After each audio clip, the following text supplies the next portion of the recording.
Alors, salut à tous, on va parler dans ce chapitre numéro 19 de comment savoir dire non aux sollicitations et refuser les sollicitations. J'ai mis une petite image de quelqu'un qui dit non à la demande, oui à la personne.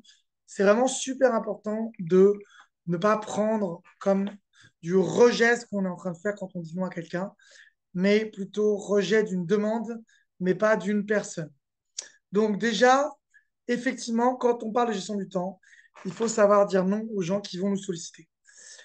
Et ça, je n'aurai pas le temps là de rentrer dans un détail suffisant sur tout ce que la communication non violente de Marshall Rosenberg, mais je vous invite vraiment à voir ça ou à prendre un coaching individuel avec moi sur la communication non violente. Mais c'est vraiment important de savoir bien communiquer. Donc, la première chose à se mettre en tête quand on veut apprendre à dire non, c'est qu'on n'est pas dans une relation de pouvoir où la personne, on peut imaginer qu'on est contre elle quand on lui dit non, mais dans une relation de coalition où il faut voir l'autre comme un allié et non pas comme un ennemi. Parce que si on commence à voir les gens qui nous sollicitent comme des ennemis, ça va créer des relations très malsaines. Et donc, j'invite vraiment à considérer que l'autre n'est pas un ennemi, mais un allié, et que nous, on est juste en train d'affirmer qui on est. Et comme le dit Marshall Rosenberg, on est en train, non pas, quand on fait l'affirmation de soi, d'être contre l'autre, mais en fait, on détermine qui on est plutôt qu'on est en train de rejeter l'autre. Et donc, en fait, on n'est pas, on n'est pas dans une attaque, on est en train de se déterminer plutôt que d'attaquer l'autre. Donc voilà. Et l'idée, c'est que on a une intention positive quand on s'affirme et qu'on parle toujours d'égal à égal. Et c'est pas un jeu de pouvoir qui est en train de se jouer, mais c'est je me détermine plutôt que je me défends. On n'est pas en train de se défendre de quelqu'un qui nous demande quelque chose. On est en train de déterminer qui on est pour que l'autre puisse mieux comprendre qui on est et comment on fonctionne en fait. Donc pour ça, on va utiliser des précautions de langage, comme par exemple, on va dire à l'autre à quel point on l'apprécie. Par exemple, ça peut être salut Paul, franchement, je t'apprécie énormément, je te remercie pour ton message. Mais en fait, là, pour moi, ça va être important en ce moment de travailler. Donc, je définis qui je suis, ce que j'ai besoin, ce que j'ai envie. Et l'affirmation de soi, ça commence par un cadran qui est je veux pas, j'aime pas. Donc, il n'est pas adressé pour l'autre, contre l'autre. Et on dit souvent en communication non violente que ce qu'on veut éviter, c'est le tu accusateur, le tu TU, le tu TUES. Il tue la relation. Donc, le but, c'est pas de gagner sur le fond, mais de perdre sur la relation. Souvent, quand on veut jouer au jeu de qui a tort et qui a raison, on gagne sur le fond, mais on perd sur la relation. Le but, c'est pas d'avoir raison. Le but, c'est de déterminer à l'autre qui on est. Donc, on n'est pas dans un jeu de pouvoir. On est en train, un peu comme on explique un manuel utilisateur, d'expliquer à l'autre qui on est et qu'est-ce qu'on a besoin.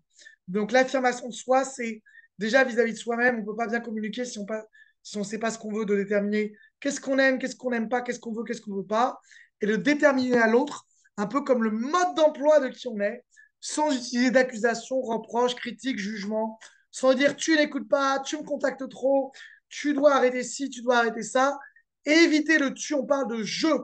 Le pronom personnel utilisé, c'est je suis occupé, j'ai besoin de passer du temps sur mon travail, etc. Ou le nous allons mieux communiquer, nous allons mieux nous comprendre, mais jamais le tu.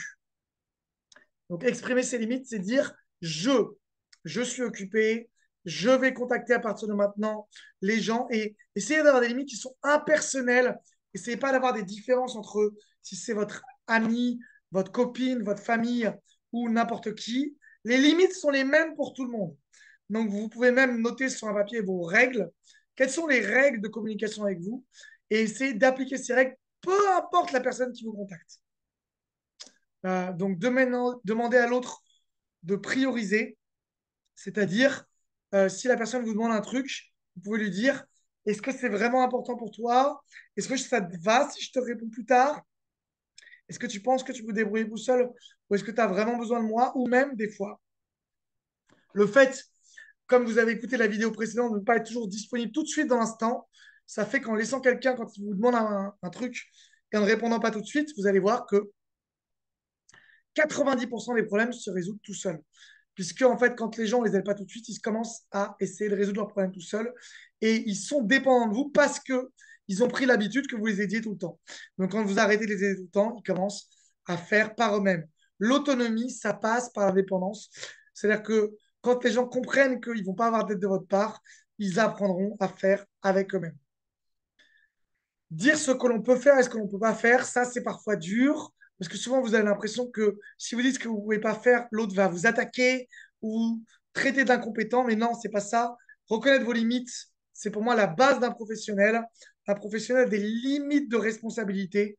Donc, c'est vraiment super important pour ne pas passer dans la toute-puissance et le rôle du sauveur qui fait à la place des autres, d'apprendre à donner vos limites. Écoute, là, je vais devoir travailler sur mon projet de 8h jusqu'à 18h. Je ne suis pas sûr d'être disponible. Est-ce que ça ne te dérange pas de faire par toi-même? Et si tu as envie, on se rappelle plus tard à partir de 18h. Vous allez voir qu'en disant ça, les gens vont faire avant 18h leur propre truc. Ou dire ce que vous avez envie de faire. En ce moment, je suis en train de travailler sur un truc important. Je ne suis pas disponible tout de suite. Donc, je te réponds un petit peu plus tard. Impliqué quand vous êtes en entreprise, le manager, vous allez voir qu'on va revenir dans ce jeu-là de quand quelqu'un vous donne, votre collègue, un travail à faire qui n'est pas le vôtre. Eh Paul, est-ce que tu peux m'aider pour faire ci?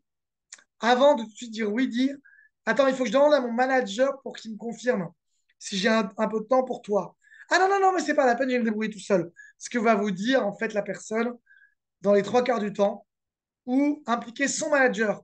Attends, je vais demander à ton manager s'il est OK pour que je t'aide. Parce que moi, comme j'ai beaucoup de travail, je ne suis pas sûr d'avoir le temps. Mais si tu as envie, on va demander à ton manager si ça lui va que je t'aide. Ah non, non, c'est bon, je vais me débrouiller tout seul.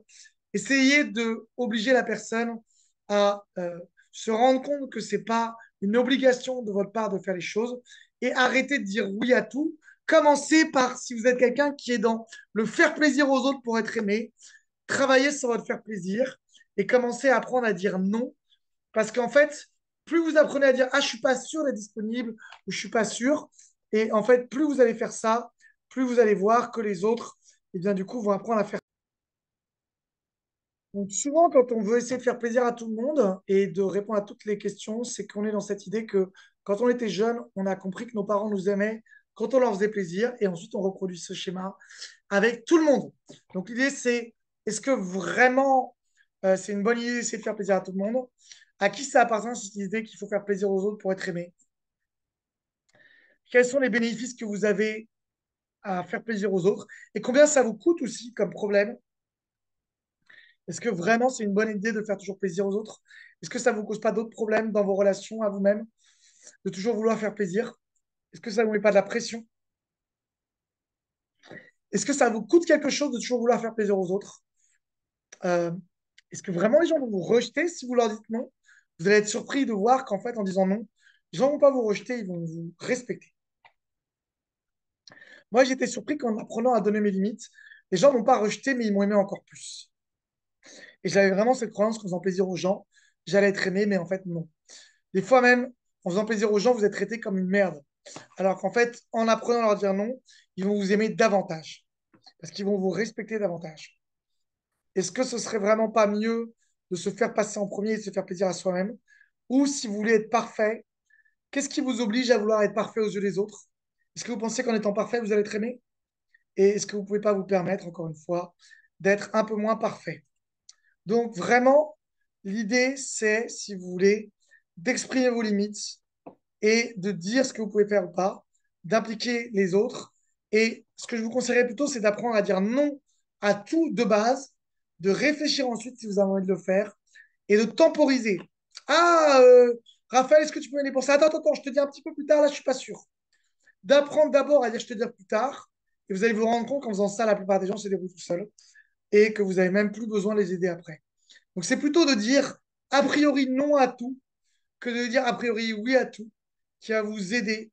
Et voyez comment vous vous sentez quand vous disiez non. À quel point vous avez peut-être parfois peur qu'en disant non, les gens vont arrêter de vous parler, de vous aimer. Et à quel point vous donnez un sentiment d'importance en faisant plaisir aux autres et de croire que les gens vont vous aimer alors qu'en fait souvent ils vous considèrent comme un sous-fifre, comme comme un quelqu'un qui va vraiment un bouche-trou, quelqu'un qui va faire tout à leur place quand vous dites oui à tout. Donc l'exercice 18, c'est de faire la liste de toutes vos tâches que vous avez fait pour les autres et pour vous-même. Excusez-moi, l'exercice 18 a été mal écrit, donc je vais l'écrire. C'est faire la liste de toutes les tâches que vous avez fait pour les autres, faites pour les autres sur les 2 dernières semaines. Je sais pas, vous avez fait le linge pour votre chérie, vous avez travaillé pour votre collègue, etc. Et de vous poser la question, est-ce que la personne, elle n'aurait pas pu les faire par elle-même? Et qu'est-ce qui serait passé si vous auriez dit non? Donc vraiment, c'est un exercice d'apprendre à dire non.